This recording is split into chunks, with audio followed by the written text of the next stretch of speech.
അപ്പോൾ ഇനിയിപ്പോൾ നമ്മൾ വീഡിയോയിൽ ചെയ്യുന്നത് ഒരു വാഹനത്തിനെ നിർത്തിയിരിക്കുന്ന ഒരു വാഹനത്തിനെ മുൻപിലോട്ട് എടുക്കുന്നതാണ്. അപ്പോൾ അവിടെ നമ്മൾ ചെയ്യുന്നത് പറഞ്ഞാൽ ഓരോ ഗിയറിനും ആവശ്യമായ സ്പീഡ് വരുത്തി എത്രയും പെട്ടെന്ന് ഫോർത്ത് ഗിയറിൽ എത്തിക്കുക എന്നുള്ളതാണ്. ഇവിടെ വണ്ടി നിൽക്കുകയാണ്, വണ്ടി സ്റ്റാർട്ടായി നിൽക്കുകയാണ്. ഓക്കെ, വണ്ടി ഓടിക്കുന്നത് മിസ്റ്റർ വൈശാഖാണ്. അപ്പം ഞാൻ പറയുകയാണ്, പ്രൊസീജിയർ ചെയ്യുകയാണ്. ഓക്കെ, വൈശാഖ എപ്പോൾ വേണേ പെട്ടെന്ന് ക്ലച്ച് ഔട്ട് ഗിയർ ഇടും. ഫസ്റ്റ് ഗിയർ ഇട്ടു. ഓക്കെ, ഫസ്റ്റ് ഗിയർ ഇട്ട് കഴിഞ്ഞാൽ ഹാൻഡ് ബ്രേക്ക് റിട്ടേൺ ചെയ്ത് കഴിഞ്ഞാൽ സൈഡ് മിററിലൂടെ ബാക്കിൽ വണ്ടി ഉണ്ടോ നോക്കൂ, വണ്ടിയില്ല. ഓക്കെ, ക്ലച്ച് പകുതി വരെ ഉയർന്നു കഴിഞ്ഞാൽ ഇൻഡിക്കേറ്റർ ഇടണം. വണ്ടി മൂവ് ചെയ്യുമ്പം ക്ലച്ച് ഒന്ന് ചവിട്ടണം. ക്ലച്ച് ചവിട്ടിയിട്ട് ക്ലച്ച് ഉയർത്തണം, ഇൻഡിക്കേറ്റർ ഓഫ് ചെയ്യണം. സ്പീഡ് വരട്ട് പെട്ടെന്ന് ക്ലച്ച് ചവിട്ടു. സെക്കൻഡ് ഗിയർ അത് ശകലം ഓവർ സ്പീഡായിപ്പോയി, അത്രയും വരണ്ട. സ്പീഡ് വരട്ട് പെട്ടെന്ന് ക്ലച്ച് ചവിട്ടി ആക്സിഡൻറ്റ് കുറയ്ക്കും. തേർഡ് ഗിയർ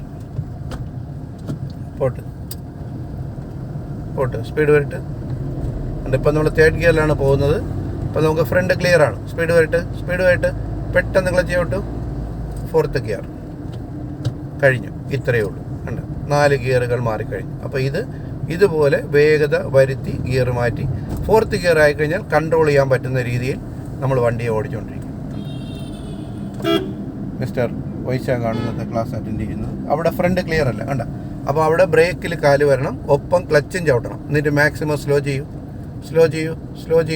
ഫ്രണ്ട് ക്ലിയറായി. ബ്രേക്ക് വിട്ടിട്ട് മൂന്നാമത്തെ ഗിയറിലോട്ട് മാറ്റൂ.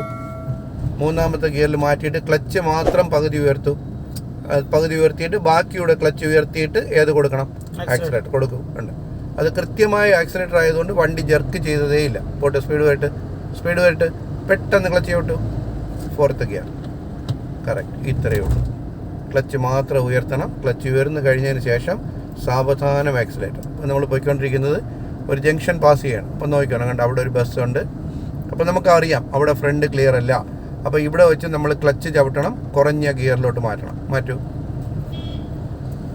മൂന്നാമത്തെ ഗിയറിലോട്ട് മാറ്റി ബസ്സിനെ നമ്മൾ ഓവർടേക്ക് ചെയ്യുന്നില്ല. ബ്രേക്ക് ചെയ്ത് സ്ലോ ചെയ്യൂ. പരമാവധി സ്ലോ ചെയ്യൂ. അങ്ങ് പോരുത്. സ്ലോ ചെയ്യൂ. എന്നിട്ട് ബ്രേക്ക് വിടൂ. ന്യൂട്രലാക്കി സെക്കൻഡ് ഇടൂ. ഉണ്ട്, ഇപ്പോൾ രണ്ടാമത്തെ ഗിയറായി. ബൈക്ക് ഹോൺ അടിക്കണം. രണ്ടാമത്തെ ഗിയർ ആയിക്കഴിഞ്ഞാൽ ക്ലച്ച് റിലീസ് ചെയ്ത് എന്ത് കൊടുക്കണം? ആക്സിലേറ്റർ കൊടുത്ത് ഏത് വരുത്തിക്കോ. സ്പീഡ് വന്നില്ല, മിസ്റ്റേക്ക് ആയിടേ. തേർഡ് ഗിയറിന്റെ സ്പീഡ് ആയില്ലേ. ക്ലച്ച് ചവിട്ടിടേ, വണ്ടി ജെർക്ക് ചെയ്ത് കണ്ട. അവിടെ ഇയാൾ എന്ത് വരുത്തിയില്ല.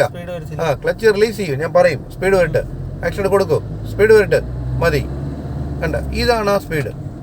വണ്ടി കൊണ്ടേക്കണം എന്നാവുന്നുണ്ട്. അത് ആക്സിലേറ്റർ കൊടുത്താൽ സ്പീഡ് വരുത്തുന്നതാണ്. അത് മനസ്സിൽ കാണണം. അതുപോലെ ചെയ്ത് പ്രാക്ടീസ് ചെയ്യണം. പോട്ടെ, കണ്ട, ഇവിടെ ഇപ്പം കയറ്റമാണ്. ഈ കയറ്റത്ത് നമുക്ക് ഏത് ഗിയറിലോട്ട് മാറ്റാൻ പറ്റൂല. Very good.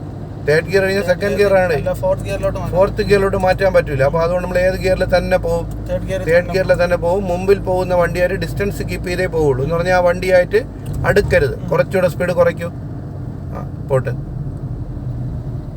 അങ്ങനെ പോയിട്ട് നമുക്ക് ഫോർത്ത് ഗിയർ ഇടാൻ പറ്റുന്ന സ്റ്റേജ് എത്തുമ്പോൾ സ്പീഡ് വരുത്തിയാണ് ഫോർത്തിലോട്ട് മാറ്റേണ്ടത്. മനസ്സിലായോ? ഇടതുവശത്തോട്ട്. ഇതൊക്കെ ഗിയർ ചേഞ്ചിങ് മനസ്സിലാകാത്ത കുട്ടികൾ ഇതെല്ലാം കണ്ട് മനസ്സിലാക്കുക. എത്രയെങ്കിലും പ്രാവശ്യം വീഡിയോ കാണുക. എന്നിട്ട് ഇതുപോലെ മനസ്സിനകത്ത് കാർ ഓടിക്കുന്നു എന്ന് മനസ്സിൽ സങ്കല്പിച്ചുകൊണ്ട് ചെയ്ത് പ്രാക്ടീസ് ചെയ്യണം. നന്നായി പെർഫോം ചെയ്യുന്ന കുട്ടികൾക്ക് മാത്രമേ നന്നായി കാർ ഓടിക്കാൻ കഴിയുള്ളൂ. പ്രത്യേകിച്ചും ഇന്നത്തെ സാഹചര്യത്തിൽ ഡ്രൈവിംഗ് ടെസ്റ്റ് പാസ്സാകുന്നതിനും നന്നായി വാഹനം ഓടിച്ച് പരിചയിക്കേണ്ടതായിട്ടുണ്ട്. അപ്പോൾ ഇവിടെ നമുക്ക് ഫ്രണ്ട് ക്ലിയർ ആവുകയാണ്. അപ്പോൾ നമ്മൾ തേർഡ് ഗിയറിൽ നിന്ന് സ്പീഡ് വരുത്തു. ഫോർത്ത് ഗിയർ കറക്റ്റ് അല്ല, ഇങ്ങനെയാണ്. അല്ലാതെ വരുന്നത് പോലെ ഗിയർ അങ്ങ് മാറ്റിക്കളയരുത്. ഓക്കെ, അപ്പോൾ ഇത് മനസ്സിലായി എന്ന് വിചാരിക്കുന്നു. വണ്ടി പോയിക്കൊണ്ടിരിക്കുന്നത് റോഡിൻ്റെ ഇടതുവശം ചേർന്നാണ് പോയിക്കൊണ്ടിരിക്കുന്നത്. അപ്പോൾ നമ്മൾ റോഡിൻ്റെ ഇടതുവശത്തെ വെള്ളവര ചേർന്നാണ് പോയിക്കൊണ്ടിരിക്കുന്നതെങ്കിൽ നമുക്ക് പേടിക്കേണ്ടതായിട്ടൊന്നുമില്ല. പകരം ഡയറക്ഷൻ മാറി റോഡിൻ്റെ മധ്യഭാഗത്തോട്ട് വലത്തോട്ട് പോയി കഴിഞ്ഞാൽ ഇടതുവശത്തൂടെ വണ്ടികൾ ഓവർടേക്ക് ചെയ്യുകയും നമ്മൾ ആശയക്കുഴപ്പത്തിലാവുകയും ചെയ്യും. അപ്പം വണ്ടി എത്ര പെർഫെക്റ്റ് ആയിട്ടാണ് പോയിക്കൊണ്ടിരിക്കുന്നത്. അപ്പോൾ അവിടെ രണ്ട് മൂന്ന് കാര്യങ്ങൾ വളരെ കറക്റ്റായിട്ടാണ് വൈശാഖ് ഓപ്പറേറ്റ് ചെയ്യുന്നത്. ഒന്ന് സ്റ്റിയറിങ്ങിൻ്റെ തിരിവ്, 2 ആക്സിലേറ്റർ കൊടുക്കുന്നു എടുക്കുന്നുവെന്ന് വണ്ടിയിൽ അറിയാത്ത രീതിയിലാണ് വൈശാഖ് ആക്സിലേറ്റർ കൺട്രോൾ ചെയ്യുന്നത്. അപ്പോൾ ഓരോ കുട്ടികളും ചെയ്ത് പ്രാക്ടീസ് ചെയ്യേണ്ടത് ഇത്തരം പ്രാക്ടീസുകളാണ്. ഇപ്പം നമ്മളൊരു കാറ് റോഡിൽ നിന്ന് സ്ലോ ഒരു ജംഗ്ഷൻ എത്തി, ബ്രേക്കും ക്ലച്ചും ചവിട്ടും, എന്നിട്ട് മൂന്നാമത്തെ ഗിയറിലോട്ട് മാറ്റും. Very good. മൂന്നാമത്തെ ഗിയറിൽ മാറ്റിയിട്ട് കാല് ആക്സിലേറ്ററിൽ പോയിട്ട് ക്ലച്ചിനെ പകുതി ഉയർത്തി ഒന്ന് ഹോൾഡ് ചെയ്ത് ബാക്കിയുടെ ക്ലച്ച് ഉയരുന്നതനുസരിച്ച് എന്ത് കൊടുക്കണം? ആക്സിലേറ്റർ കൊടുക്കണം. കൊടുക്കൂ. Very good. കണ്ട വണ്ടി സ്മൂത്തായിട്ട് റൺ ചെയ്യുന്നതാണ്. ഇനി നമ്മൾ ചെയ്യേണ്ടത് ഇപ്പോൾ തേർഡ് ഗിയറാണ്. ഇനി അടുത്ത ഫോർത്ത് ഗിയറാണ്. ഫ്രണ്ട് ക്ലിയർ ആണ്. സ്പീഡ് വരുത്തണം. മതി. കണ്ട സ്പീഡ് വരുത്തി ഫോർത്ത് ഗിയർ. അപ്പോൾ എപ്പോഴും ഒരു ഗിയറിൽ നിന്ന് മറ്റൊരു ഗിയർ മാറ്റുന്നതിന് മുമ്പ് സ്പീഡ് വരുത്തി വേണം ഗിയർ ചേഞ്ച് ചെയ്യേണ്ടത്. ഓക്കെ, വളരെ നന്നായിട്ട് തന്നെ വൈശാഖ് വണ്ടി ഓടിച്ചു. സൂപ്പറായിരുന്നു കേട്ടോ വൈശാഖേ, അടിപൊളിയായി കേട്ടോ. ആദ്യമൊക്കെ ചെറിയ ആശയക്കുഴപ്പങ്ങൾ ഉണ്ടായിരുന്നുവെങ്കിലും ഇപ്പോഴെല്ലാം പെർഫെക്റ്റായി. Okay, thank U.